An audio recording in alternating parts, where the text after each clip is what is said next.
real right now. Mr. DL. 222 222. Who's off? Yes. We are here.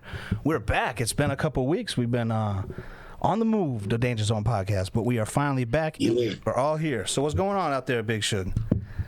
Man, it's all good. I mean, had a few things to take care of course, but life is grand. Hell yeah. Keep on moving. First and foremost, though, I would like to set it off on a side note, somewhat, most definitely, the passing of the great DJ Mister Cee. Yeah, I just rest in peace. Rest in peace, Mister Cee. I had a few dealings with him as far as, like I always tell you guys, people that when we were first going to New York, there was always, Biggie and all those people, everybody was ascending at the same time, so to speak. So everybody they read about in folklore-wise was ascending at that time. So, and then therefore, a lot of clubs you went to, a lot of radio stations. We went up to High 97 a bit. I always chopped it up with him, always ran into him at different times. So rest in peace. It's just another thing about life being so precious. Yeah. One day, someone is, you see them in their vibrancy, and then next they're not here. So, the music will go on, and I think he was like he might have been executive producer or co-producer on Biggie's first album, Ready to Die. Maybe, yeah. Yeah, I believe so. So, but other than that, man, I just wanted to set it off with that. But hell yeah. One thing though. Go ahead, man. No, I was just saying R.I.P. and thank you for the contributions to our hip hop world.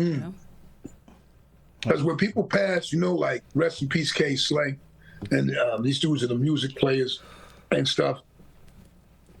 It's a time in hip hop. Even with the rappers, it's a time in hip hop. You'll always remember that time, and some of it is timeless because of the mixtapes, but also people spoke their names, on the records.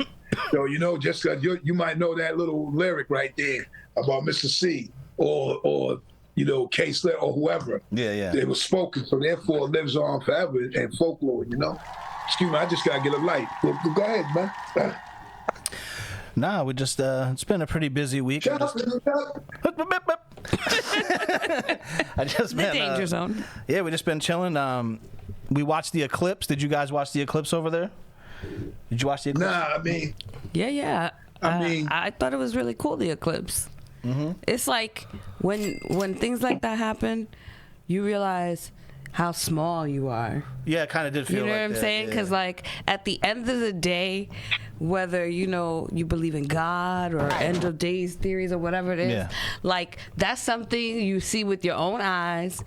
No one can deny it. It's happening. You know, and it just makes you feel really small. Like, damn, the moon is covering the sun right now. Yeah, I did kind of get a little bit of that. When I was looking up at it. I was like, wow, you really are just a speck of dust floating on something right now. We're smaller than ants, people. We're smaller than ants. Like what you just said, too. It's like you see something and you're like, damn, you witnessed it with your own eyes. It's sort of like a man with pink hair, platforms, and a dress. But, you know what I'm saying? You witnessed that. Are we talking about Mister Cee again? Uh-oh. The Danger Zone. I can't do that. Too soon. That wasn't that case. Yeah, that wasn't that case. Man. Rest in peace. It's all comedy. That's a whole other story, man. You know what I mean? Plus, like I'm saying, he was really, on our level, that was smothered. We were good. And respect out to his family. I'm just fucking around. But it was funny. On another note, though, it could be funny and inappropriate all at the same time. Nah.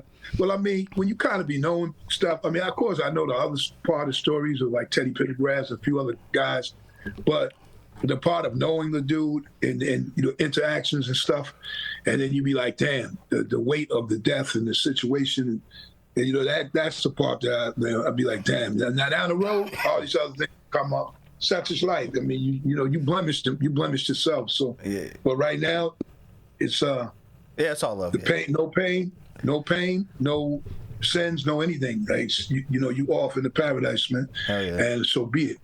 But one thing I did want to mention is because I don't know. Sometimes, man, I think it's silly as shit right now. Because if you were to say to yourself, what do you think is like some of the goofiest, silly shit in hip hop right now? This is a topic. Maybe you got the same topic. Maybe you don't. I don't know. I don't know what it is. What is it? What do you think? I don't know. Maybe it's the same as mine. I don't know. But I'm just asking you. I'm not sure. But I would have to be Diddy. Okay. So Yeah, I don't know if it's silly, but yeah. Crazy. Yeah, it is. Well, see, that's what we're going to get to. This is why I'm talking about the silly. Okay. This is the part I'm talking about that's silly. So,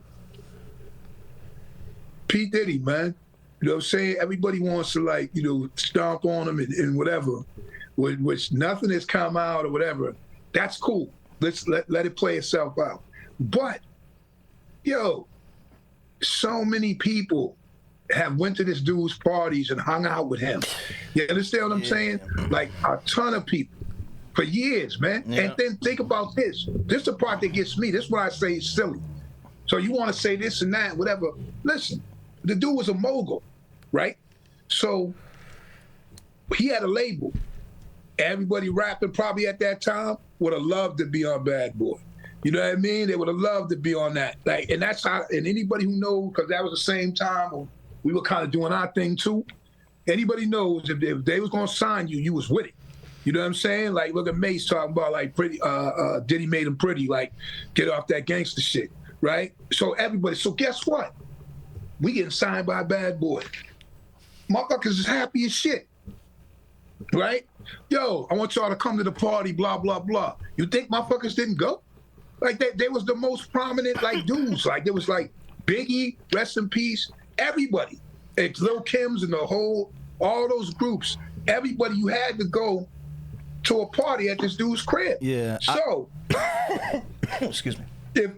If and see the reason why I say it's silly myself is that shit, because the words that are not being said are actually the most important words. Yeah. Because think about it. Think about it. How many of those guys, if you could think about it, haven't said anything at all?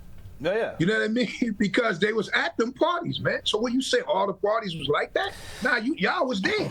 You know what I mean? Come on, man. Y'all hung out. So the question is, Big Shook, did you go to Diddy's house? Did you go to Diddy's house? Did you go to a party? Nah, I never have, but I went to Hugh Hefner's. And Hugh Hefner had a wild ass party. That's dope. You know I've been there. Yeah. You do? I don't think casual fans of entertainment are ready for what's about to happen. The news they're about to hear about their favorite artists. I'm not saying all of them, but remember when you were saying, "Oh, poor this artist," because I don't want to say her name, but you were saying, "Poor this artist." What if Diddy did something to her? And I'm like, what if she was involved with whatever he was involved with? That's the kind of shit I'm saying. Be prepared to find out about your favorite artist. And some people are just gonna say, "I don't give a fuck," because as we know, a lot of artists have been accused of some crazy fucking shit, and some people just go, "I don't give a fuck. I listen to their music still." So I don't know, but this Diddy thing, I don't know. This we'll see what plays out in court. Really. That's the part that gets me. Like what I said is the most important part, because come on, man. Even Jamie Foxx even went on some show years back talking about how he first gave a party for Diddy. And then he was like, yo, he told this whole story about it. And so then y'all kept having these parties.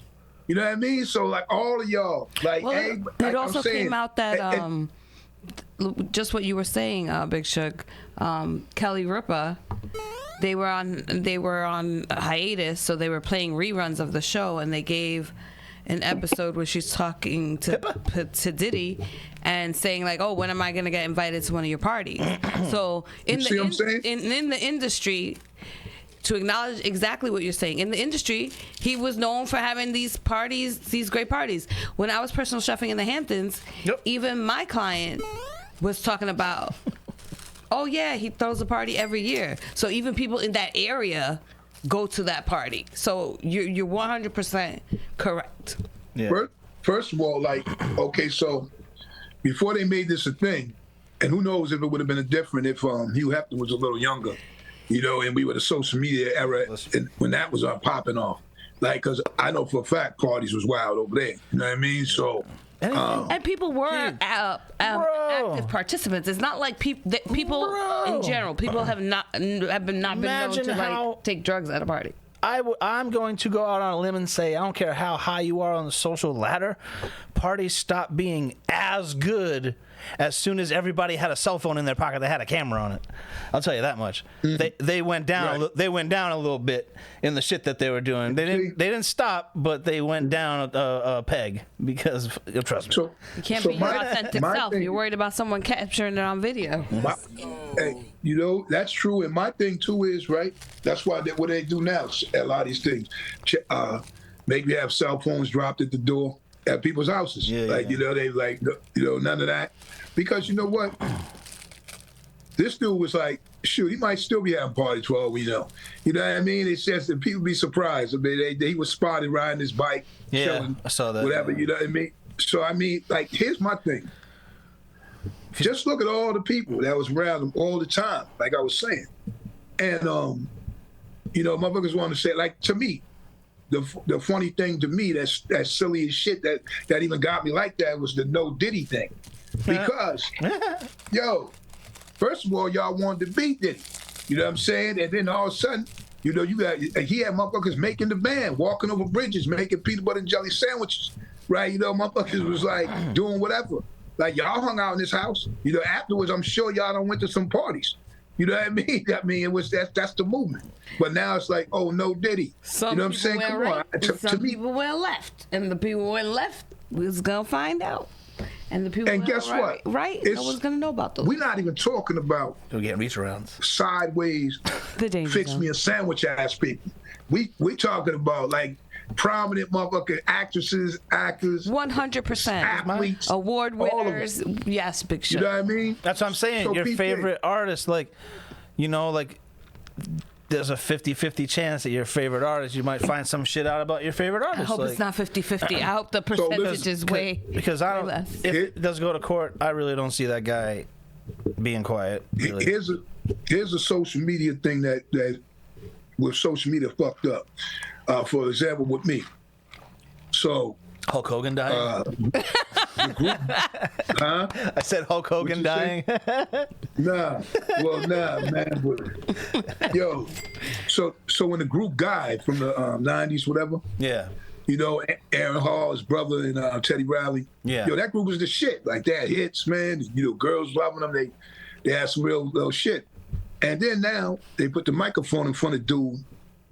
They put the microphone in front of him, and you wasn't really hearing people talk before social media. And he's getting on there talking about, yo, he loved to fuck in front of Diddy and everybody. They know I'm big. They like watching me. They know what I do. They know how I work. Yeah. Yo, vote, and guess what? All of that shit disappeared. That shit was all over the social media. That shit disappeared. They canned that because they're like, wait a minute. So guess what? I feel like this is so the Playboy parties, right? So there be activities in different rooms. People be chilling in different rooms doing different situations. At a big ass party where motherfuckers got money or got ways in or whatever, we all know it ain't just them or P. Diddy. It's been other people for years that got big time parties. Trump probably had a bunch of parties that was like, wow, you know what I mean? Like, he's another one. It's like they wanted to hang with him. They was all hanging with him. Trump, all in the rhymes and all that. Once he became president, they seen another side of him. Then the motherfuckers, oh, you support Trump? Well, you know, I don't know. You know what I mean? Everybody started moonwalking at the same time. You know what I mean? So, but one thing though, is just stop, like, to me with these people, man. Yo, young people, like this one basketball player said no Diddy. And I was like, yo, he's just jumping on the wave of what that is. But if you really think about, like, yo, Diddy could be you, motherfucker. You know what I mean? Like, some shit, you get famous and rich, that shit could be you in a few. You know what I mean? Can put yourself in a situation and things can happen 100%. Hey, guess what? Look at the difference. Diddy gave parties. Yeah. He had parties. He was known for parties. LeBron James. Yeah. Was on social media like, ain't no party like a Diddy party. So he had fun there. What was he doing? Yeah. You see what I'm saying? So, I mean, no one made him say that. If you seen that, it's been going around on social media. Yo, so you must have been at them parties. You said them shits was the shit. You know what I mean? So, I don't know. Like, I think he probably did it. The only reason I usually I'm innocent till proven guilty. I usually think, but when Homeland Security comes for you, when the FBI comes I'm like, for you, it's because they're it's not FBI. It's Homeland Security. So well, FBI, federal too. But I'm just like, wow, this Homeland Security arrested this guy. That's some. well, here's what happens. That's some next level shit. Here's what happens too, though. So, but we don't know what the charges are. That's what I mean. Well, I don't know. He hasn't been arrested, right? Yeah, there's none now. There's none as we stand. Okay. Yeah. None. So here's the difference, though. P. Diddy gave parties. Yeah. P. Diddy gave parties. What's the name? R. Kelly didn't give parties. He created his own domain and his own control and his own world. You know what I mean? Like, he didn't give parties. Michael Jackson, as far as having Neverland and all that stuff, that was his own world. He wasn't giving parties. Like, you know what I mean? So, like, all these different shit that happened to people. Bill Cosby, he wasn't giving parties. You know what I mean? But guess what?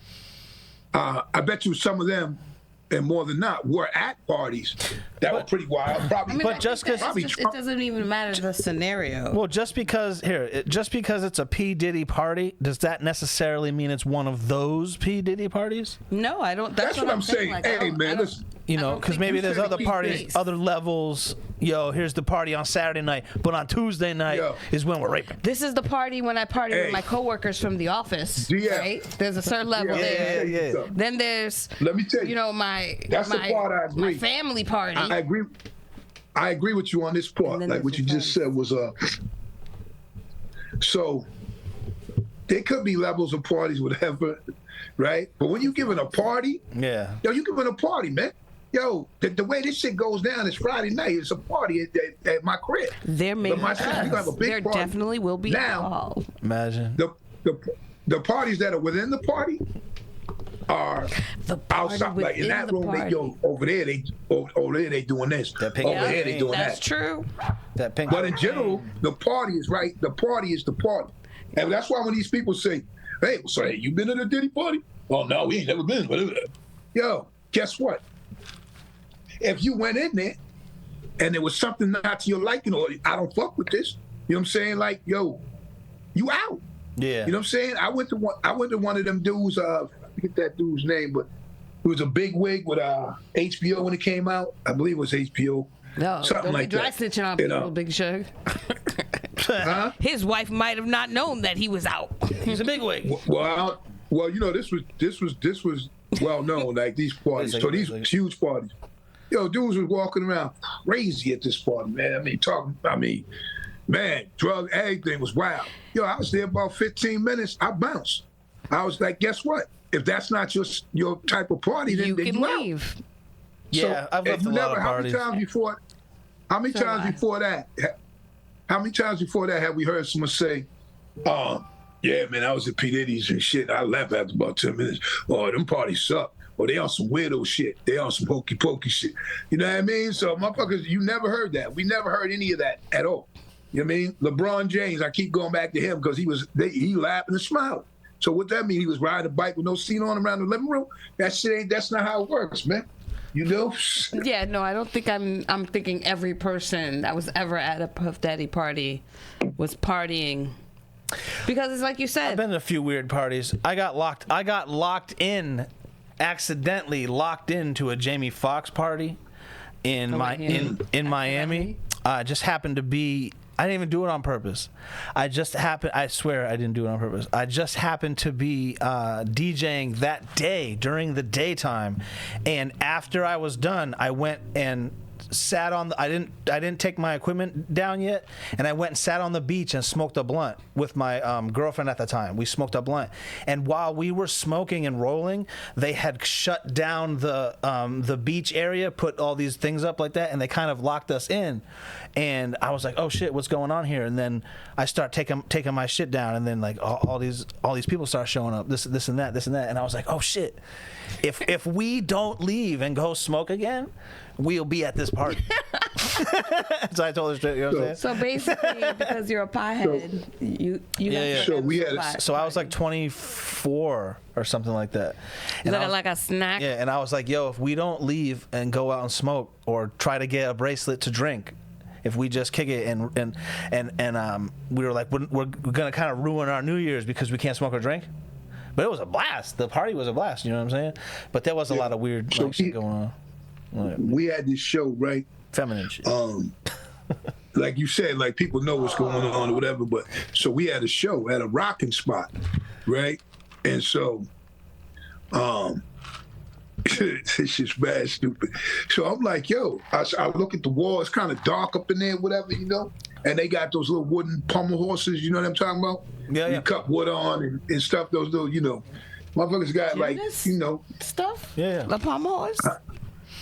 yeah. Oh. Well, nah, kind of like that. But okay, let's just talk about the regular horse, the regular horses that you saw boards on and all that. The things that the construction You know what I mean? workers lay the wood on. Okay, I got you. Like Sorry, got So it. listen. So they got a few of those, and they got like things that resemble bananas sticking out of them, right? Maybe 3 or 4. And then I'm like, yo, why these shits got these things on them? Then I look at the wall, and there's some other crazy shit similar to that. Now these look like joints, penises, you know? And I'm like, yo. Joints or penises? That's two different things. So I said to my man, The danger zone. I said to my Not man, the way I roll. Google, now today social media be taking them pictures, see what I'm saying? But we had a show in this place, right? And people said, oh no, over here, these are just normally here because on Wednesday or some night it was fetish night. I was like, come on, man. You know what I'm saying? But The danger you couldn't zone. even imagine how these things were sticking out of walls and all crazy shit up in this spot. But guess what? If you was there on the wrong night, or the right night for some, Yeah, it depends. you won't be in that situation. Just like when you go into a club, you got to know what night it is. Because Yeah. Sometimes you might have a party. Someone might have a party and say, hey, come to the party. And when you get to the party, everybody's naked. So then you make the choice, well, am I going to get naked with these people or am I going home? What you say is right because You know what I mean? way back in the day when I was a younger guy, when I was probably like I had to have been 21 at least, I produced this artist and she was gay, but I didn't know. Like I was like, she sent me vocals, I mixed the shit, whatever. So she invited me to this show, and she kept asking me, "You all right? You all right?" And I'm like, "Yeah, I'm cool. I was like, "Man, there's a lot of bitches here." and it's all like gradually coming to me that I'm in a lesbian bar. You know what I'm saying? And I'm like, oh shit. I was so embarrassed. that's why he was. I was like, there's bad bitches here. It's great. Well, listen, if all you want is eye candy, nothing better than being in a lesbian bar. Mm-hmm. You see all kinds of ladies. Yeah, man. And you guaranteed to see ladies. Yeah, it was good though. But yeah, that was good. I thought what you said about make sure what night it is. That's true too. Because I remember when I lived in Miami, I used to DJ when I lived in Miami, and tourists would come in, and they, what's the best place to go? And it was at the time Mansion. I don't know if you ever heard of that club Mansion was the best place to time, and it would be like Tuesday, and they'd be like, "Oh, tonight's good." I'm like, I said, "Are you here on they're like, you're here tonight?" And they're like, "Yeah, only tonight." Like, yeah, like is Mansion gonna be good? I'm like, I don't even know if it's gonna be open, bro. Yo, I think it was open Wednesday through or Thursday through, one of those. But if you worked like the hospitality industry, when I lived in Puerto Rico, there was a spot that it didn't even have a name. There was just a door with like a face. And if you worked in hospitality, you knew like after you got out of work, you would go there. They had a pool table. They had little different rooms. You might see things happen in the corner, and you just kept it moving.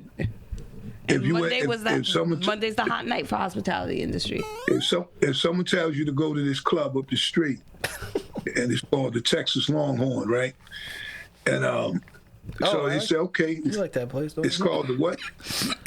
They're like, it's called what? The Texas Longhorn? Okay. Well, then now when you get there, you see the whole outside wall of the place has black leather.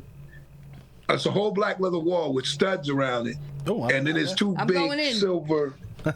big silver cattle horns, like just taking out Love the it. wall. Let's You go. already know, like this club, something's a little different. I tricked somebody to go there, and then he came and told me later on, was like, yeah, he said, good one, Suge. I was like, yo, Wait, I want to stay know what's there. going on behind the doors.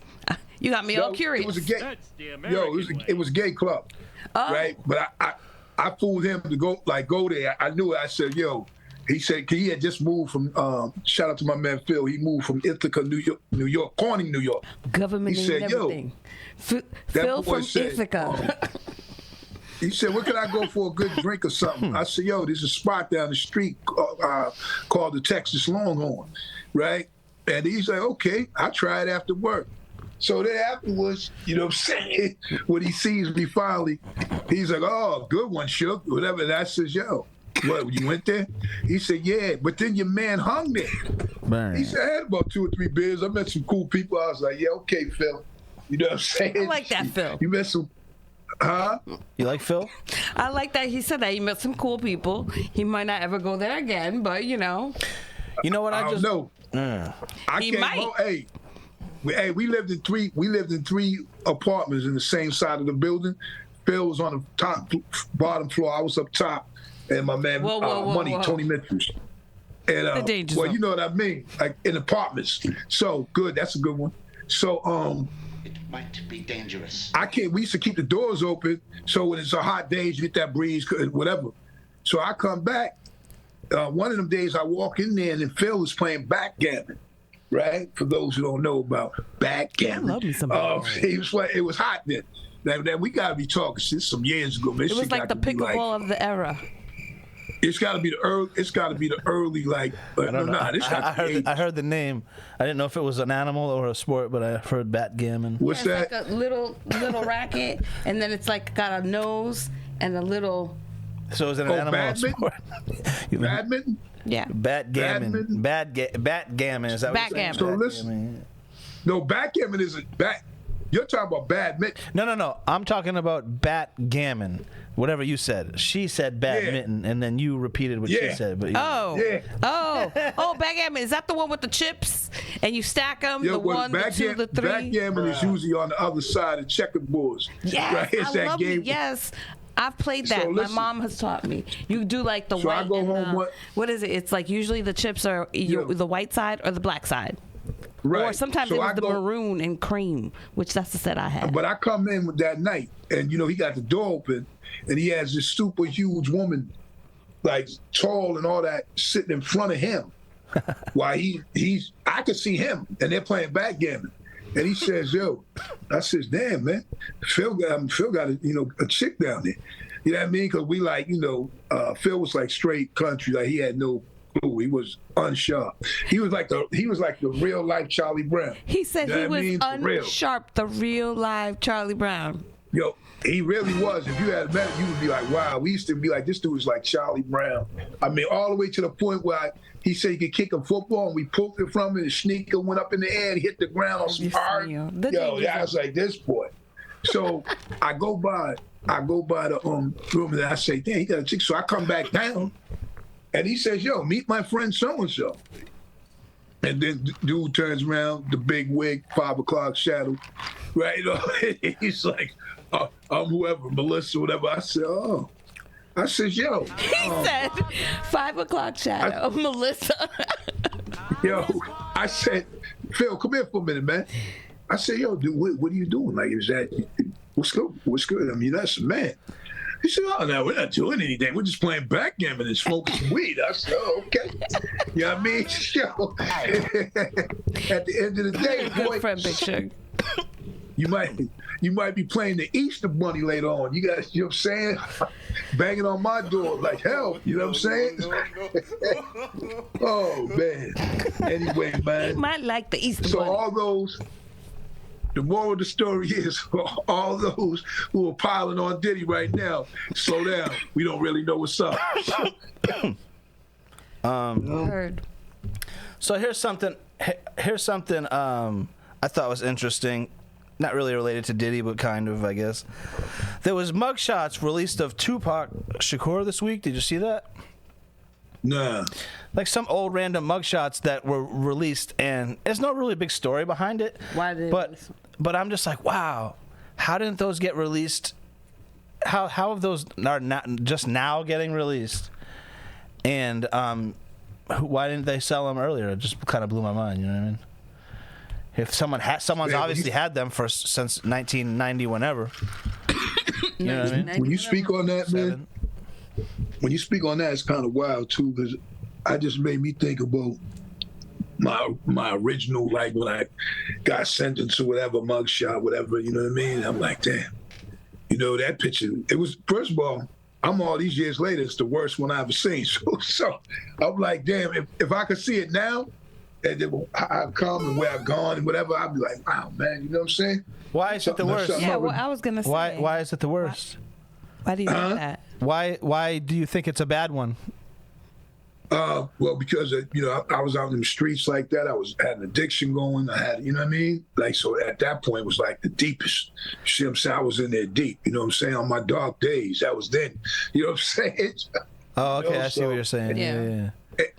And see, I never was a situation where somebody I was like, say I was somewhere getting high or something like that, and then they kick the doors and you're arrested, you're going to jail. You know what I mean? So it was never that type of situation, you know. So I almost always knew, like, oh, okay, they coming over here, or this is gonna happen. Like, I know that's going on. You know what I mean? Like, it was never gonna catch me, because I feel like you never got caught off guard. Not like it's not like advocating, but it's like if you're gonna make a move, whatever, you want to get away with the money and whatever you're doing, and enjoy that.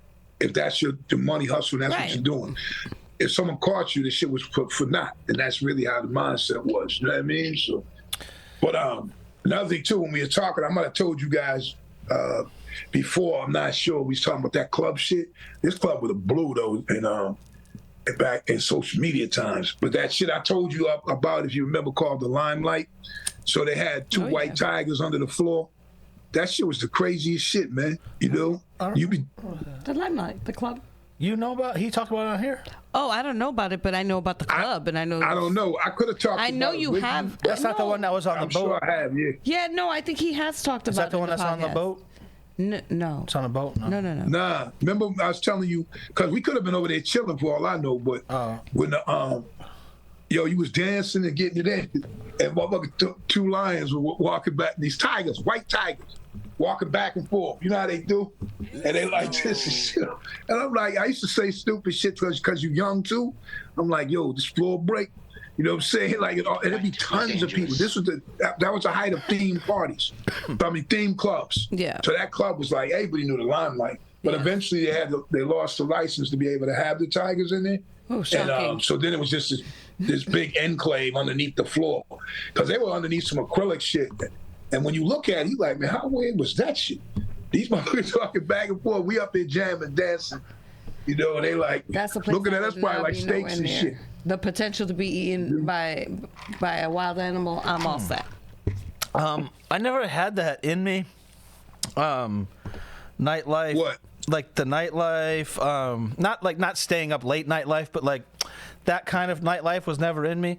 I've had the opportunity as a rapper, for all you watching, might not remember that part of my life, but as a rapper, a videographer, and just to go with some of the biggest, like, coolest tours. And I was always like, oh, where are you guys going? And, you know, why would anyone ask that?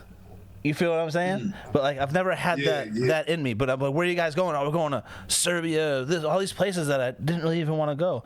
And then sometimes when they'd be like, oh, we're going to Rome, like Big Suge's like, oh, we're going to Rome and we're going to Venice and this and that. But it's like, I know when you look at the schedule, it's really, and Suge knows, it's airport, hotel, venue, maybe some sites. You feel what I'm saying?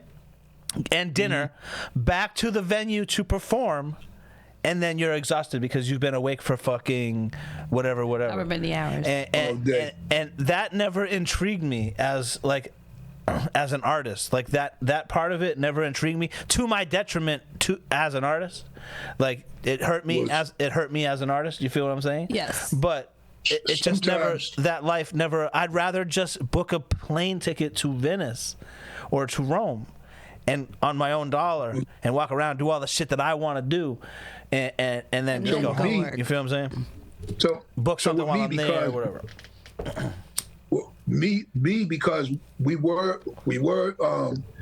nightlife dudes, like Guru and I and most of the crew. So one of my main things was the fact that, you know, turning my life around, you know what I'm saying, and being in the free world and stuff. And knowing that, damn, I'm in these other states, I'm in the other countries. Like, yo, damn, I'm gonna go up here, I'm gonna hang out all night. And it's just 2 years ago, man, I was like, damn, we eating some ham and cheese or some stupid shit or whatever. So, you know what I mean? And have been working in the kitchen and all that shit. And here I am, shit, about a year or so later, like up in these spots, like all over the world. So I looked at it like that. And then it became, for us, so you would rock shows for a long time. Right after that show, there was always somebody in that crowd who wanted the features. This is the beginning of that. Like, it became commonplace like now, but back in them times, you're partying, hanging out, running around, we wild, you know, young, and, you know, and then someone would be like, hey, you want to come make, you know, how much so-and-so, $4,000, $5,000, go do a 16. Like, stuff like that had mad time. Then someone gave you more money for this and that, and we be hanging. Like, me and Guru, rest in peace, we was in house parties all over the world. I'm talking about in Italy, right? Me and Guru, we was in house parties all over the place. Just house parties. They just playing hip hop, breakdancing, or whatever.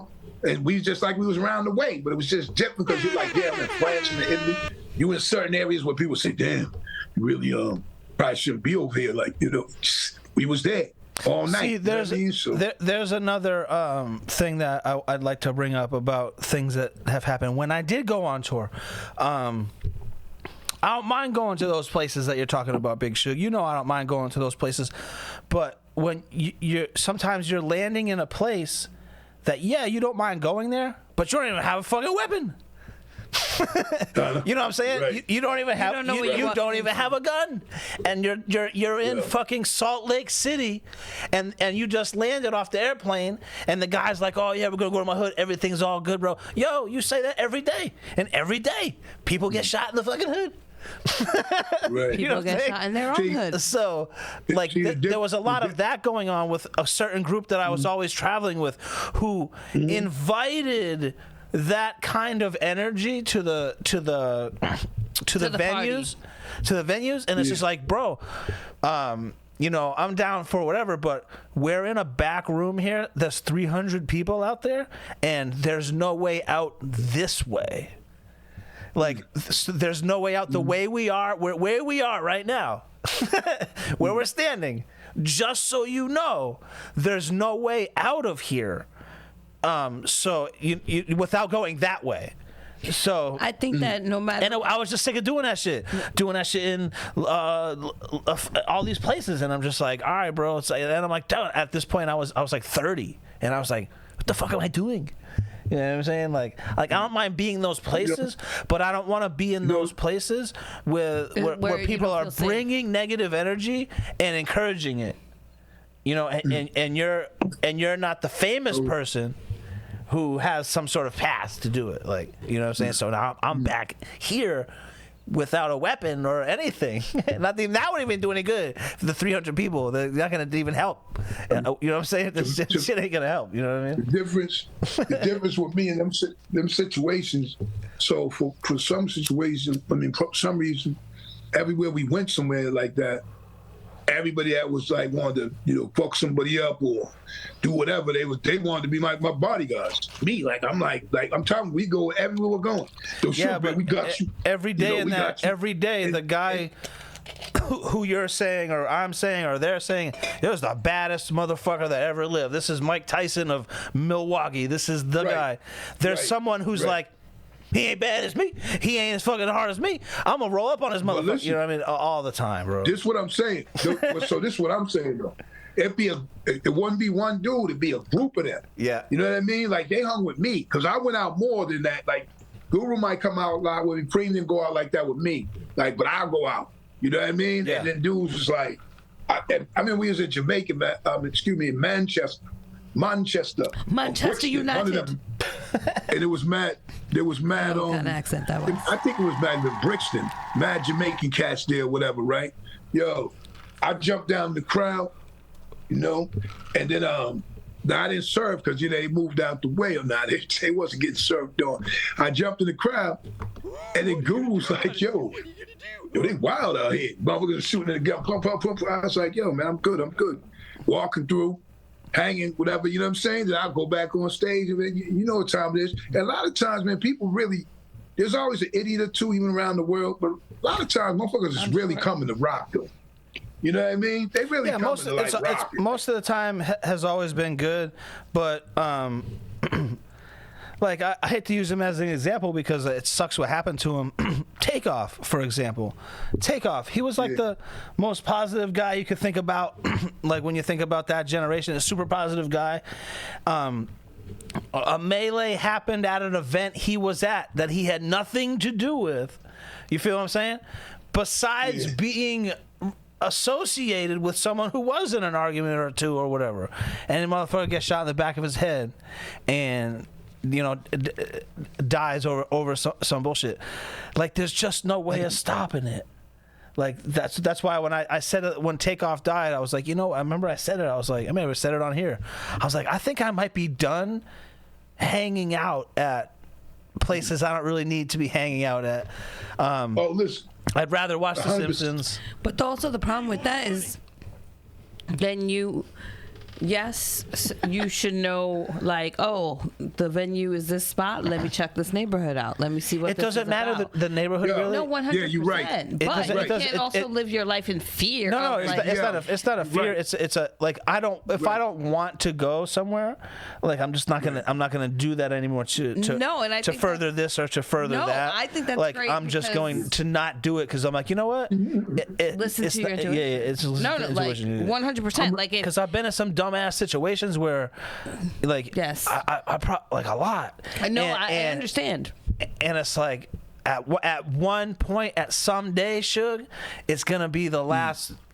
It will be the last one. The last time you're in a situation where you don't get out. Yeah, it'll be the last time. I 100% understand. For what? And then Big for what? Big for a shot? Yeah, like for a fucking a shot of something. Like, you know what I'm saying? Like Big Suge can say that because also Big Suge is his size. He's a big dude. Like size don't matter. No, yes it does. They shot David Ortiz. No. I understand that, but what I'm saying, for instance, Big Suge could be in a certain situation that me as a being in that same situation as a single female, 5'2", whatever. Yeah. I can't be in the same situation that he could be in. Well, I can't be in a room. I can't be like, I want to listen to this hip hop artist. Let me go to a room full of all men. No, that you do. It is still. You have to be aware. There's possibilities of what you're getting yourself into. There's possibilities of something happening to you, but they are less because most men do live by the code where you're not gonna fucking men. Not all men. I'm not saying all men. But most men live by the code. We're not going to beat up this woman right here in the club. Understood. But like, for instance, Big Suge has a certain perspective, right? Yeah. I have a certain perspective. You have a certain perspective. So we can all walk into the same situation, and he could feel comfortable, you could feel comfortable, and I could not feel comfortable. Or he could feel comfortable, I could feel comfortable, and you could not feel comfortable. You also have to like read the room and be like, is this a situation where I'm gonna be all right in? And you're 100% right. You could be anywhere and something can go down. Yeah. Yo, here's a good one, right? So for instance, right, for some reason, my whole career, the earlier times, whatever, like I just said, all the bouncers and security dudes want to hang with me like we're a crew.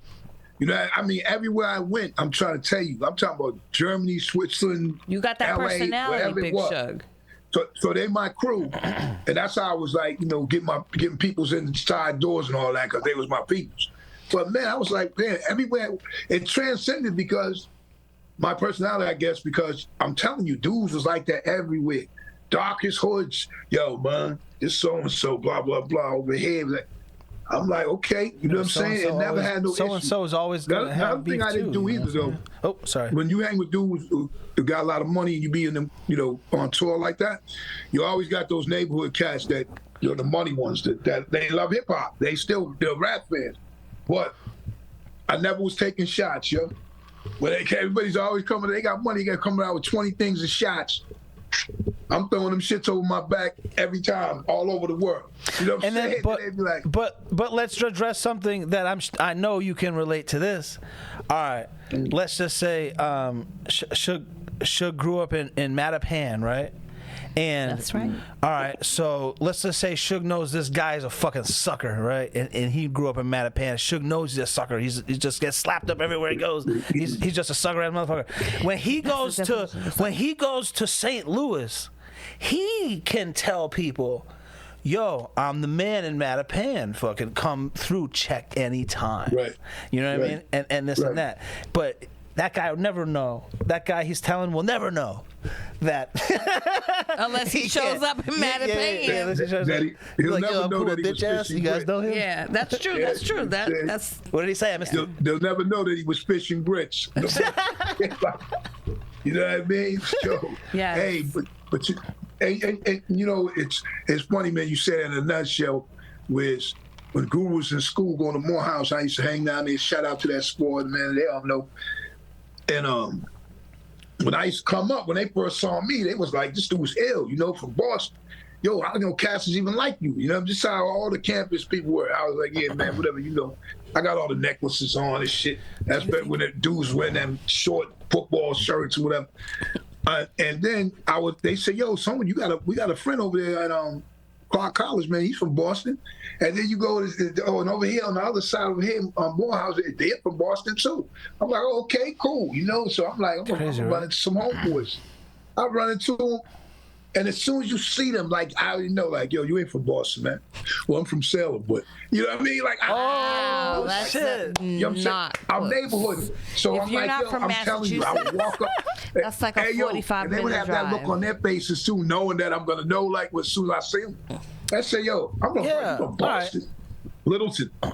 So what's your opinion on that? Because I hate it. Like, I'm from Lowell, right? And that's where I live. That's not where I grew up, but that's where I live. Like as an artist for like the last decade or more, this is where I've been doing it. Right. So and whenever they interview me, they say, "Oh, so Boston," and I'm like, "No, I'm not from Boston. Like I'm from Lowell. Put that. Don't put Boston, because it's one of my pet peeves. People are like, I'm from Boston. I'm like, oh really? Where you live? Haverhill. You know, I'm like, oh, yeah, you live in Haverhill now? You grew up in Boston? Be like, no. I'm telling you, that happened years. The only time I would understand something like that is like if you're talking to someone from another state and they're not gonna know the state of Massachusetts. I would say, you're from Boston. I'm from that state. That's where I'm from. That's I have why an I made out. a song. I have an out from one movie. I have an out. The Fighter with Mark Wahlberg. That was a like an internationally big, huge movie. And I say, ever see that movie? They say, yeah. I say, yeah, I'm from that city. True, but if you're not into boxing, maybe you didn't see that movie. It's not into boxing. It's a great story, yeah, but I'm just you saying. don't have to be into boxing to like that movie. I understand that, but It's almost just like making the song My Boston, right? So, you know, you got people in Boston. I mean, I'm from Boston. Town Mattapan, Singapore is kind of Mattapan, Milton, you know, and Term is you know, out there, Lawrence, Lowell, you know, the type of area. Yeah. But everybody spit like different aspects about those. Like, well, damn, I thought Suge was from Murder Pen, and then in that verse you'll hear where I talk about what Murder Pen, what the situation was, just like when yeah, but that's Boston though. people speak on. Huh? Mattapan's Boston, right? It's Boston. Yeah, that's what I'm saying. But when people hear, like, you know, hear the town, they're like, well, where's Mattapan? Well, are you from Boston? That don't know. You see what I'm It's saying? like saying you're from New York City. New York City is Manhattan. New York City is Queens. New York City is the Bronx. New York City is Brooklyn. Staten Island. Like, we literally got... But if you're like, from Yonkers and it's right there, you don't live in New York City. Like if you live in Cambridge, it's not Boston. Same thing with Westchester. They made a list of the top 10 rappers in Boston. You remember that? And in history or whatever. And dudes, people on there weren't even from Boston, so that was them lumping that shit together too. You see what I'm saying? Yeah, I don't like that. Like, I think people need to have their own identity and be happy with their own identity. Like, you're from somewhere else, bro. Like, it's cool that you like the Red Sox. That's dope. Like them up. Like, woohoo. Like them up. You know, go for the Red Sox. You know what I mean? But the funny thing, not me. But the funny thing about it though is you know, I've always been proud of where I was from. So even back when Bird and Parrish and all them was playing for the Celtics, man, I had all green down to the suede Pumas and fat laces, and I was living in Atlanta at the time. So you it's did, like I represented. You didn't root for the Lakers ever? Nah, man. Never? Because I mean, I think the reason why I didn't is because now, mind you, I love the players. Like, I love Kareem Abdul-Jabbar. I read the book on him when I was a kid. Yeah. Magic, I thought was just phenomenal. But like Boston, see what Boston basically did. A lot of people would just think it was all white, no black people lived here or whatever. But what it really did is they had winners. So guess what? Everybody's gonna see like me coming up. I'm like, damn, these teams are good all the time. The Celtics, you know what I mean? And then Red Auerbach, you know, was the slick dude. Guess what? It was built on his back, but that's because he wasn't like the normal people that were from Boston. You know what I mean? He was probably from New York anyway, but he was like, yo, I'm gonna make a black coach. I'm gonna have 5 black players at these times. Like, he was the one the difference to make all that shit happen. You know what I mean? But Boston was like, we always had, and then guess what? We as hood as they come.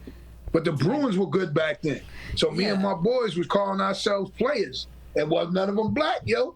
You know what I mean? So basketball was like real physical back then, like, you know real physical. That's because we was winners, man. We was winning shit, man. So we grew up into that. You know, that's why it's like, wow, you know, like all them championships, the majority of them, I couldn't believe it as I went through school. Each part, elementary, except for high school, I was out. Well, I was out.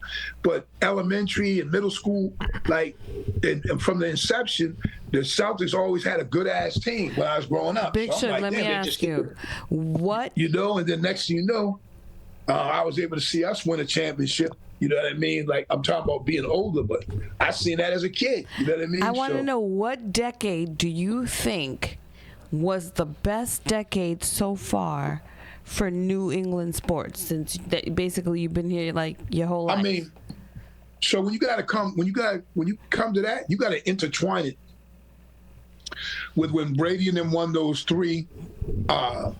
The Celtics, I think, won their one in that period, and so the Celtics won in 2009. I know, I remember that the Celtics won their title in 2009. So I guess so probably from, like, because remember the 2004 championship or whatever, you know what I mean, up for the Red Sox, and it was because it was a little block where it was like, damn, we just winning shit. You know what I mean? I can't really think, but I'd say it has to start, regardless. Like, yeah, the Patriots, you're cool. Like, everyone, you know, thinks you're great. Celtics, you're cool. Everyone thinks you're great. But for the New England people, that shit started in 2004 when the Boston Red Sox won the World Series. That was their hill to get over, and then I feel like it's probably 2004 to 2014. How were you feeling, Big Shug? Like, you're like not really, like, because we're New Yorkers, so we have a different perspective. So, like, how did you feel? Would you agree with that assessment that Mr. DL said? You talking about when the Red Sox won? When they won their first one. 2004. So listen. it was probably more emphasis on it with me because, first of all, I never really watched baseball the whole season. It was always early or in the playoffs. Like I started watching. I never watched it all real year. talk. So my father was an avid fan, for real. I mean, he had a scrapbook. He played baseball coming up. I mean, he loved baseball. None of us really took to it like that, but you knew that. They had something, I think, 67 or 66 something, the Impossible Dream year and some other stuff they had. And he had all that. I mean, he had, they used to sell Kyle Yastrzemski, they used to sell Yaz bread. He was buying that. You know what I mean? Like Tony Conigliaro, he was. My father was just that. So my father had a stroke, and unfortunately he passed years after. But he did. Rest in peace, Dad. When they won that first one, because it had been 86 years or something like that, they were calling it the curse of the Bambino and all this other madness. Bambino. I drove to where my father was at in that nursing home and told him in his ear, like, yo, Dad, man, fucking Red Sox, man, won. Now think of all the things that I could have done or didn't have to go up there, but I know how like much he loved the Red Sox. You know what I mean? And then it was amazing to me because I went through my whole life at that point. And then at 86 years or so, 80-something before me or whatever, 70-something, like they didn't win. So now, damn, Dad, you still here for me to tell you that. And that's basically what I told them. And then they ran off about another, 2 or 3 after that. You know what I mean? So that's why Big Papi, no matter what the situation is, he'll always be the man because he'll connect all that. You know what I'm saying? He connected all that. Like, that dude came, and next you know that all the rest of the players they got, and boom, Okay, Mr. DL, same question, but for New Yorkers, what do you think it was the decade that New Yorkers... Shit, they had a few of them. Well, in my life, it was the, let's just say, from, we'll go 94 to 2004. 94, 2004. Knicks were good. Yankees were good. Yeah. Giants were good. Actually, they beat Tom Brady in the Super Bowl. I think in that time, so we'll give them a Super Bowl. I was going to university during that time, and that was... Hockey, I don't know about. Oh, the best celebration ever, because I was in New England. Oh, yeah. And I was in university, and everyone was rooting for the Pats. I just don't like this. Just because those two wins, that's why the shit, somebody like Eli Manning should be in the Hall of Fame. Yeah, I never liked Eli Manning, but I like those wins. I didn't like him like that, but I mean, I'm like, to watch it. First of all, you got to sound like Stephen A. Smith. First of all, but now anyway, right? He got to a point where dudes were undefeated completely. All they had to do was beat you. All they had to do was beat you, and motherfuckers, man, couldn't do it. They would have been. We be talking about them now. Now you still got them old ass dudes breaking out with cake every time nobody gets an unbeaten record. The Miami Dolphins. Oh, you know what I'm saying? Yeah. They're the only team that ever won. And guess what? I respect it because you were able to get murdered back then when they was playing football. You know what I mean? They was able to get murdered up. Bruh. Love my Dolphins. The Dolphins and Niners. Anything else popping with y'all? Yeah, a bunch, man. They got a bunch. I feel like just started. I feel like I'm missing something good. All right, let me ask you something, Big Shug. Honestly, if you were a bookie, right? This is all fake. This is Danger Zone podcast. But if you were welcome to the Danger. If you were a bookie, tell you what. If I was. Oh, I like that. If I was, I wouldn't let no one pick me. That's for sure. Yeah. So. Now you asked me if I was a boogie, didn't you? Yeah. If a boogie. What? No. A hootie? Go ahead. What? Go ahead, man. If you were a bookie and I made $100,000 a year, that's as much. Oh boy, okay, I see where you're going. That's as much money as I made a year. Let's just say I made $200,000 a year. All right, let's say I made $200,000 a year. Like at least 200. Because right. a lot of people make 6 figures. Sorry. So I make 200. 6 figures is the new 50K a year. Yeah. You know what? Let's just say I make $1 million a year to keep it real. Keep it round. Let's just keep it round. I make $1 million a year. How much credit would you give me if I made $1 million a year? What's that? $5 million credit. You'd give me $5 million credit if I made $1 million? The point of credit is to trap you so that you're barely making the payments and the interest. Okay. You have to understand that. Yeah. At the end of the day, they're not trying to help you out. They're trying to trap you. So I would say if you make $1 million. Yeah, but also you're a bookie and you have to, put your foot down, but reasonably get your money. Understood. You have to get it now, not if you're making $1 million, over a 30-year period. You own a house, you own cars, you maybe own your property. Yeah. You have to understand that. That's how credit works. And if you have good credit, but you know what? You're making $1 million. Let's see what the bookie has. You might be playing a little different with a bookie too. That's true. I don't know. I don't have a bookie. Yeah, that's what I mean. Like a bookie, you can't you have to give it to him now, or very soon. But isn't the point of the bookie to put pressure on you to know that you really can't pay, and then they can own your house, they can own your car? That's how you pay, or whatever. However you pay, and it's not over a 30-year period like the bank. No. So that's what I said. All that just to say this. They're saying that Otahni, it was his his interpreter who was betting these big huge bets. And I'm like, well, what bookie would give someone who makes this much money a $4 million line of credit? I said, it kind of sounds like to me that it's Otahni betting on this shit. You're talking about bets this big. You know what? I hear you too, and I respect that opinion. But I disagree because I feel like dude, first of all, what did he even get? Did he get like a $500 million contract or more than that?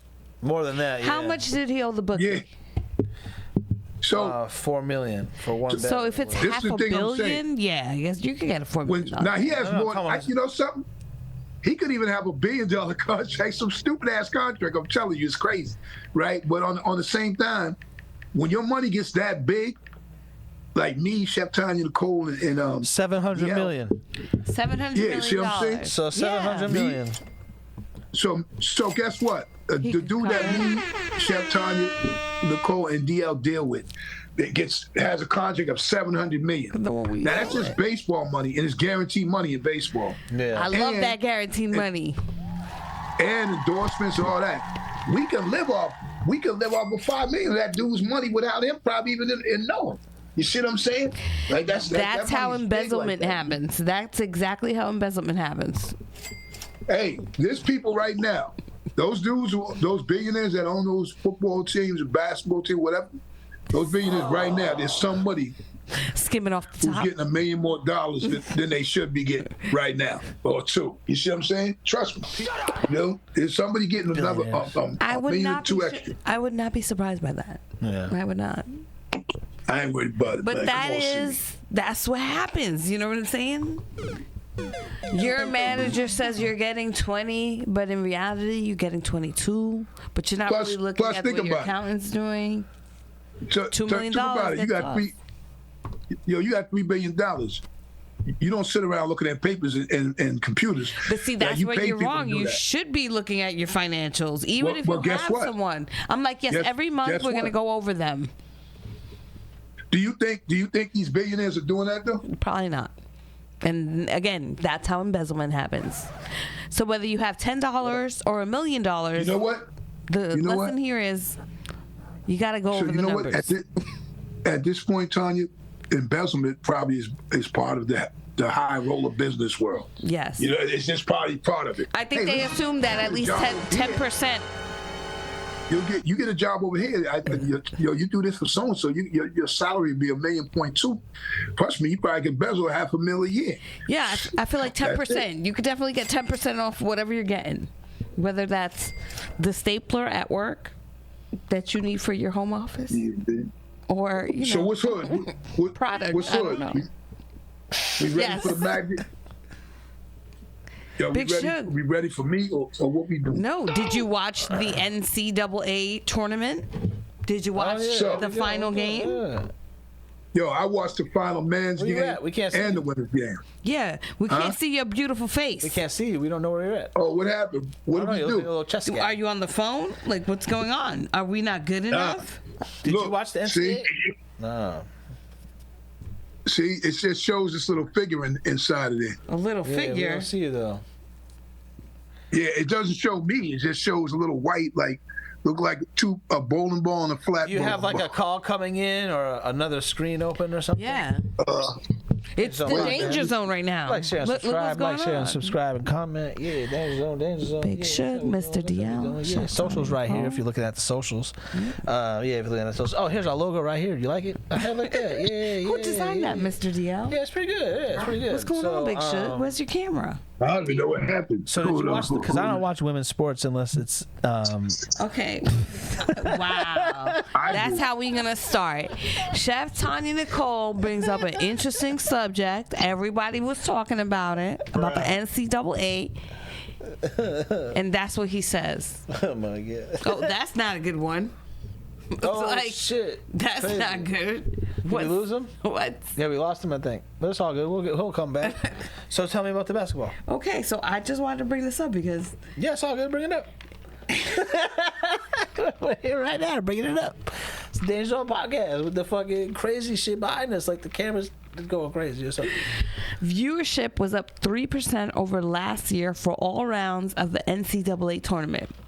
But repeat championship UConn's victory over Purdue in the title game Monday didn't come close to the record-setting audience for the women's championship a day earlier. The women's basketball final, with the undefeated South Carolina women topping Iowa and superstar Caitlin Clark, outdrew the men for the first time with an all-time high of 18.87 million watching Sunday afternoon on ABC and ESPN. UConn's Did the picture 75 come back?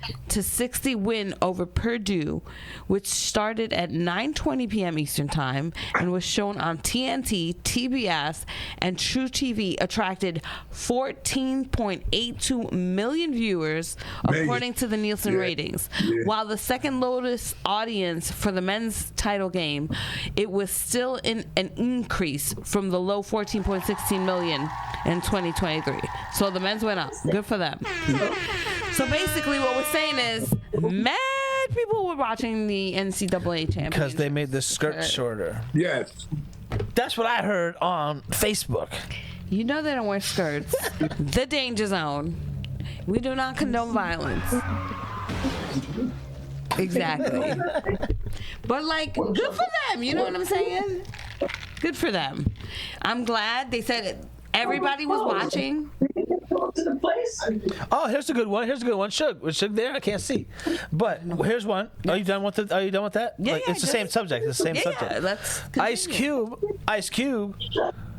offered her $5 million to join the Big Three, and she turned it down. What do you think about that? Yeah.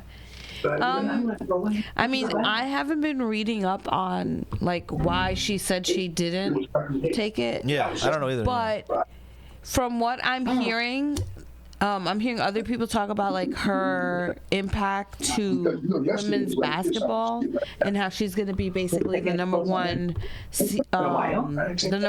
the WNBA. Yeah. What is it called? Draft. The draft.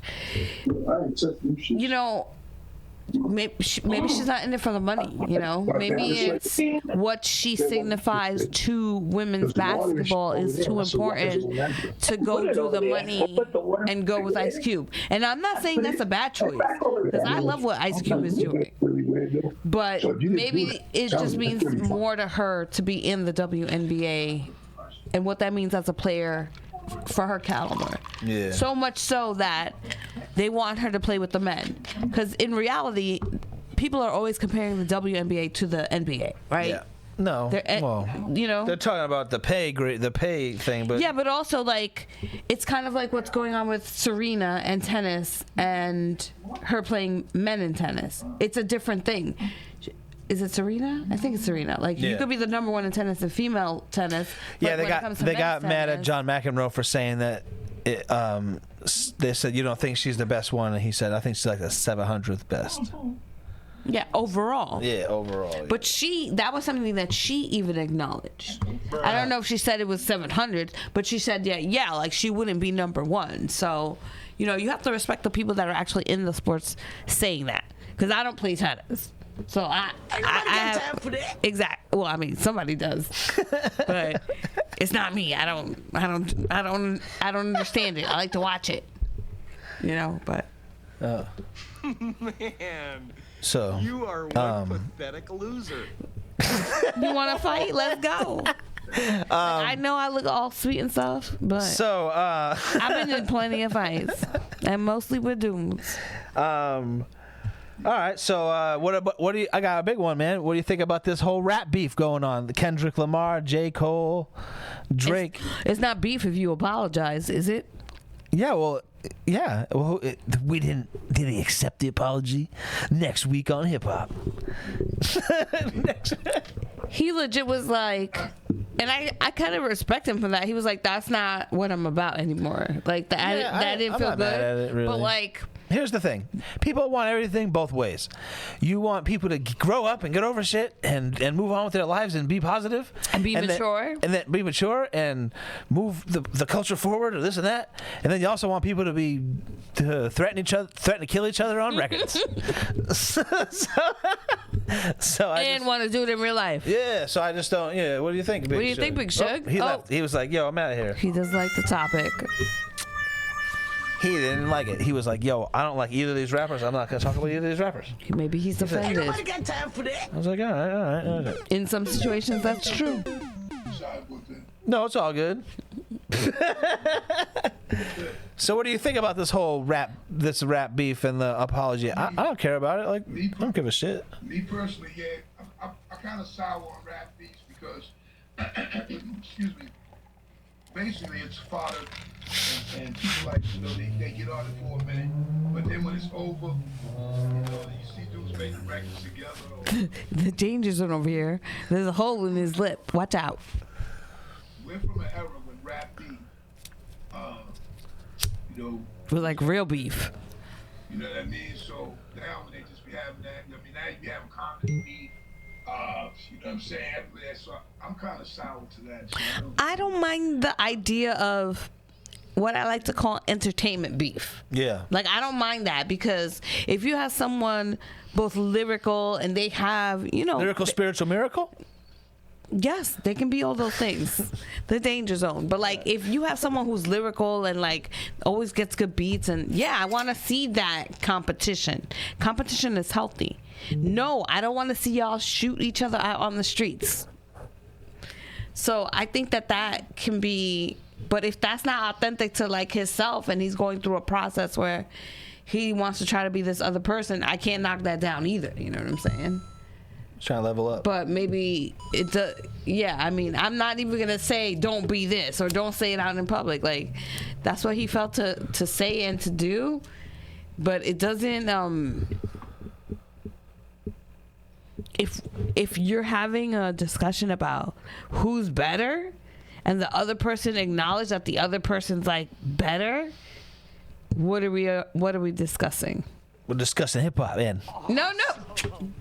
I'm saying, like, if someone's saying who's better between Mr. DL and Big Shug, but Mr. DL says Big Shug is better, what are we talking about? then why would we even be discussing it? Because amongst themselves, he's already said that Big Shug is better. I think you can compliment someone and still keep the competition going. I think, you can do that, but I don't know. I don't care that he apologized. Really, it doesn't make me feel anyway, really. He didn't want to have a rap beef, and he said, I don't want to have one.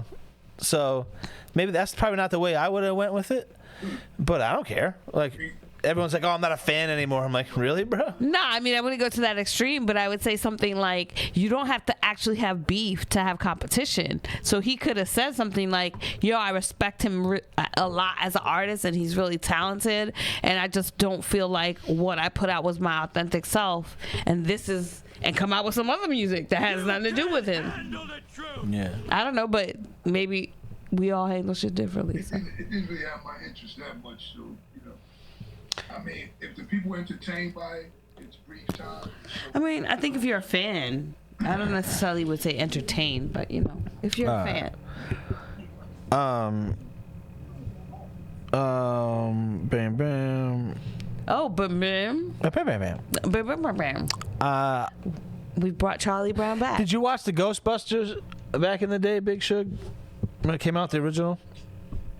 No? Some of them shows that I just didn't. Shows? No. Ghostbusters was a movie. I watched the original Star Trek, not the movie shit. Oh, okay. Because I was just curious. What kind of movies do you watch? Like when movies come out, what kind of movie like makes you be like, damn, I want to see? Romantic comedies. I mean, so I've always been a fan of non-fiction movies. You know what I mean? So Non-fiction. when the movies are really about something or a character. Like biographies? Those have been more movies I've went through. But I've also watched, some fictional movies that was pretty good too, like The Revenant. You know what I mean? And a few others. So it doesn't.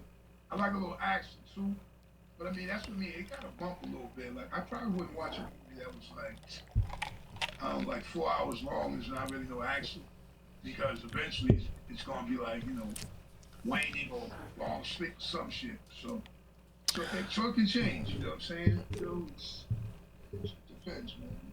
You ever watch a movie that you auditioned for that you weren't in and been like, damn, this movie sucks, or dang, I wish I was in this movie?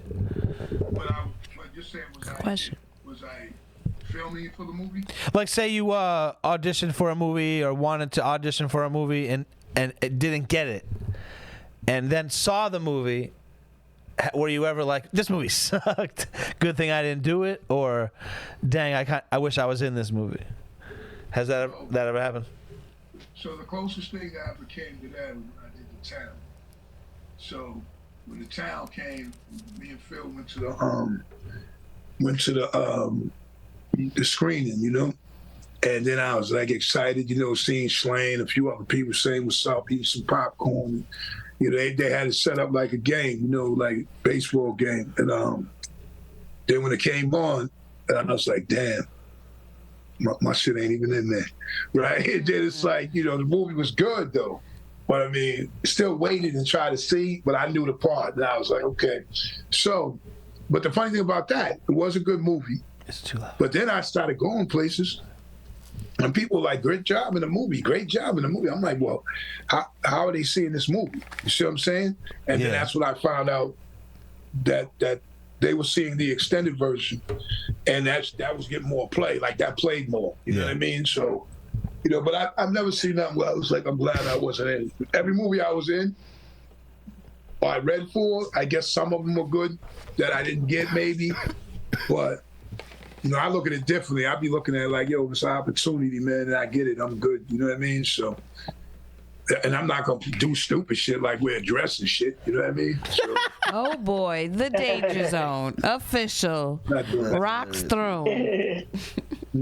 Damn. Dang, there's something. I know there's something because 2 weeks have passed. Like I know there's some stuff that. Yeah. Oh, I think Megan Thee Stallion. Oh. She stripped down to Hell yeah. the bare necessities for the cover of Women's Health. She bears it all in there, and then, of course, people always say it's a picture of her on the cover. But then people inside, she says, she's promoting natural bodies. She looking like a snack. And then someone says, but what about your nose? Because they say she had nose work done. So, people, it ain't never going, People always go away. But she had the confidence and she graced the cover of that What shit. do you care what she's doing to herself? So. Whether she is or she's not. Let her be her. Go her. You have a problem with Megan Thee Stallion? Search Google Megan Thee Stallion, Houston Astros, The Danger Zone. first pitch. And then There you go. She got it going on. And then Professional. Come back. She's dressed head to toe, so there's anything for you to complain about that wise. You come back to the Dan Jones podcast. And you want to talk that talk. Tell him, Mr. DL. Tell him. After you watch that shit, and then you tell me you got a problem with Megan Thee Stallion. Facts. And, I don't know what to tell you. She's fine. Yo. She got going I agree. On. And people Girl just crush. hate to hate. Girl crush. People just hate to hate, and I was like, dude, like, what? You want rappers to rap, and then you hate when rappers don't have bars, and then rappers She got have bars and she look pretty. rappers have bars. Not even necessarily her, but I'm saying then rappers have bars, and you complain about their beats, and then rappers get the beats you want and have bars, and you complain about this, and then you complain about that. So just I don't know what there's not to like about her. I mean, I know personally there's probably a lot not to like about her. If the whole Canadian commander is innocent, Wait, what's going on now? Side of the argument, Canadian commander. is, well, here's the thing. They say in America, innocent till proven guilty, and you're supposed to trust the court system. Barely and happens. But sometimes you make up your own mind on what the evidence is presented to you, and because sometimes in the court of law, some evidence can't be admitted, and you as a person might know certain things that wasn't allowed in the court of law. So I'm not saying in this case specifically. So I've never been on the one like, well, did he kill her? And he'd be like, yeah, he got found guilty. You know what I mean? I've never necessarily always been like, oh, it must be true because he got found guilty in a court of law. You know what I mean? Well, you already know that about me. There may be a lot of circumstances to things, yes. First of all, unfortunately, and the opposite way where someone might be guilty, but they're found innocent because certain things, the way it was found, they can't admit it into court. So the legal system is definitely a very tricky system. Yeah. But if we want that to change, you gotta vote. I said every crime that we see where someone got caught or whatever, like, or murders or whatever they have on TV, I still believe there's a bunch of them that they never catch. They don't catch everybody. There'd be no room if they caught everybody. That's why they have unsolved mysteries. Bro, well, just think of it like this. Imagine all the crimes we've all committed in our lives. Boy. You know what I'm saying? In our lives, from big to small, or none. From no one's ever committed none. You know what I mean? And, yes. And think of all the times people get away with it. How many billions of people there are? You know, the crime fighters are losing. Everybody can't get caught all the time. Basically, that's a reality. The percentage is way higher. Yeah, there's not enough people to investigate those crimes. Never got caught is way more. It's true. More than got caught. Like, it's true. Situationally, like every yeah. You know what I'm saying? Like, you never had 2 drinks in an hour and then drove somewhere? 100 times in your life. You know what I'm saying? So it's like, it's not just one time, it's all the time. You never jaywalked. Yeah. You know what I'm saying? Something as simple as that. And Shook said something earlier that maybe he was like, when we were talking about like being backed into a corner and feeling when you're uncomfortable here and there, the only time consistently throughout my life where I've ever felt that way all the time, no matter what I was doing, fucking straight as an arrow or not straight as an arrow, in the car situation, I've always been nervous in the car. Doing things no matter what. When I get in the car, I feel like I'm trapped in a certain way. Like, even when you smoke and drive, you don't enjoy it just as much. You don't do exactly what you want to do, and it's one of the only places where I feel trapped is when I'm in a car. Not that anybody here smokes and drives. Thought you was or gonna any of see that. church. Yeah, no. But we smoke all the time. I remember doing things and driving. I would be driving from California to Massachusetts, and you get in your car when you're doing things, and they say, all right, we're out of here, and in your head you're like, all right, here we go, I'm gonna drive for 4 straight days, no smoking weed, here we go. And you make it through the state of California, cross into Nevada, and you're like you just roasted it down. You can't make it more than an hour smoking. What are you talking about? It's fucking crazy. Sometimes you can, sometimes you can't. I can do it. I associate driving with it. I guess it's a problem. I associate driving with weed. If I'm going somewhere, I need to have weed to smoke in the car. Yeah, I definitely don't. Like, I can go hours driving. I love to drive. I think. Well, what if you didn't have weed in the car? You'd be like, oh, fuck. No, not at all. It's plenty of my. What about you, Shug? Times in my life that I'm perfectly fine. And actually, I drove. How long could you go without smoking weed, Shug? The Cannabis Hour. I went months. His own podcast. I went months. Probably a month. Like almost a year. Probably a month or so. Wow. I was a late bloomer. Self-discipline with that. You know I started late. Yeah. You do? Self-discipline with that. I do have self-discipline if I have to, but I would be wanting to the whole time. Like, for example, like when I drive with certain people who don't smoke, like in the car or whatever, or smoke at all, I'm like, oh man, like driving to New York feels like it takes 6 hours instead of 3 hours. You know what I'm saying? No, I don't know what you're saying, but I can understand that you feel that way. I can empathize with you, you know? Yo. But I about to hit understand. the high road. I get it, you know? But just there's so many times in my life where I know I can't smoke, and I have to be, whether it's professional or I'm with my godlord, it's like, I know in my mind, I'm like, no, I'm good. And then other times I'm like, I would love a joint right now. I would love to be able to sneak away right now and have a joint. Yeah. Dang, so that's it. That's all I had, really. Yeah. But don't you feel like it's becoming more acceptable?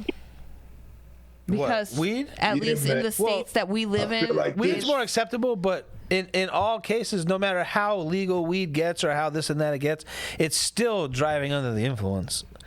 Like, you still can't. Oh yeah, if you do that, you know absolutely. What I'm saying? Like, so that's where it becomes like the thing where you might not want to do it with other people in the car who don't want to risk this or that. You know what I'm saying? Or when you're with minors. Yo. So all I You're know. responsible for yourself. I always, still to this day, I'm getting older and older. Still to this Other day, people too. if I get people coming in my car, I say this. Still to this day, I say, yo, if you got anything on you, like, get another ride. You know what I mean? Like, get another ride, because I don't want to be responsible for the items. I don't give a fuck about your whiskey, your gun, your pills, I don't care about any of that shit. Or and I don't care about any of it. You so gotta I'm throw telling the you right miscellaneous now, column. don't ruin my life for this. Get another ride. I'll pay for your Uber. And if you didn't know, you heard it here first. On the Danger Zone. I'll pay for your fucking Uber, bro. Facts. Oh, it's real. At this stage in life, man, that's what it is anyway, basically. You know what I mean? So, but yo, right about this time. It is About the time. that time. Oh, shit. It's time for the stupid as hell. Yo, it's gonna be even worse. I don't know why I started snapping all of a sudden. We're gonna put them in a stupid as hell house. So, Oh boy.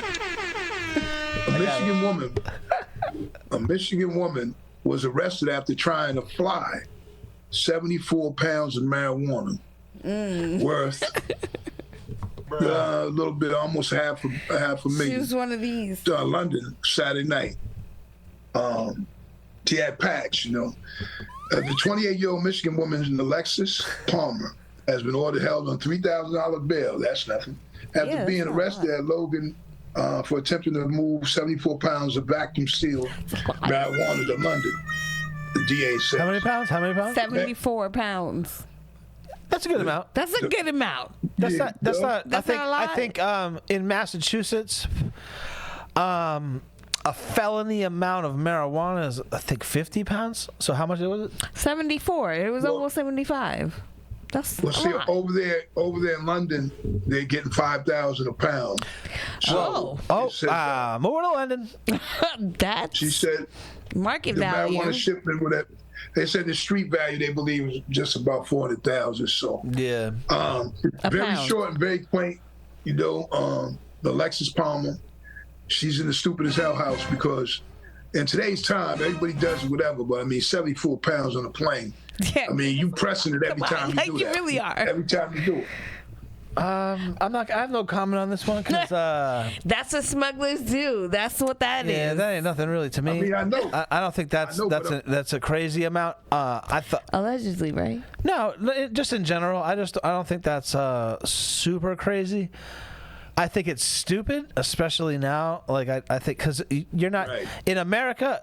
That's not really a big deal if you like at this point of the game. You get caught doing that, man. You might have a bad night or whatever. Do you think they're looking for that? You'll have a case. You'll have a case. Don't get me wrong. You're gonna have a case, but you'll probably never go to prison. Okay. But when you start sending the shit through customs, going through to a different country, sending it through customs, then it really doesn't. You could get in trouble sending fucking peanuts. So that's when the danger zone happens? Yeah, that's when the that's when the danger zone happens. Might be dangerous. But yeah, because you could when you send shit through customs, it's a whole other thing. Like, you know what I mean? Yeah. And like I said, I could if I was in LA and I said, "Damn, Suge, man, you like peanuts? They got good peanuts out here. I'm gonna send you a bag. They're really good." And I sent it to his house, it wouldn't be an issue. But if I packaged it up and sent it to Suge, he was on tour and he was in Italy, it'd be a whole other thing, and I'd be in trouble for trying to send him this or send him that. That's why you got to go through customs when you come from like Mexico or Jamaica. So or that's Puerto where Rico. if she gets in trouble, things. that's where she really fucked up, was doing it through customs, because it's like when you cross state lines. Yeah. It's a no-no. She was either way, as legal as this is that, it's still not illegal to sell weed to another country. So she was breaking the law, but she broke it real bad because that's real bad. It's real bad. Yeah, it's real bad. Yeah. So yeah, stupid as hell for sure. Can you hear us? No question. Oh. The Lexus Palmer this week in the Stupid as Hell house. But anyway, it's about that time, you know what I mean? We back in the saddle, but we about to hop off the horse, real talk. Oh boy. The danger zone. Remember, excuses have no purpose, so don't make them. Don't make You know what I them. mean? As we grow, we glow. That's what we're going to continuously do, man. Definitely glow. And listen, everyone, take a moment to check on your people, man, because it only takes a minute, even less than that, just make sure everybody's good. You never know what people are going through, man, and this is real, so just take a moment, check on them, man, you know what I'm saying, and, keep it moving. On my dark days, you know what it is. Thank you for listening. Another motherfucking All right, and y'all. this shit is over. On my dark days, I chopped crack on a regular. Ran up in spots and clapped on a regular. Took big fat ass stacks from the register. No matter how hard they tried, they still couldn't measure the hard I have.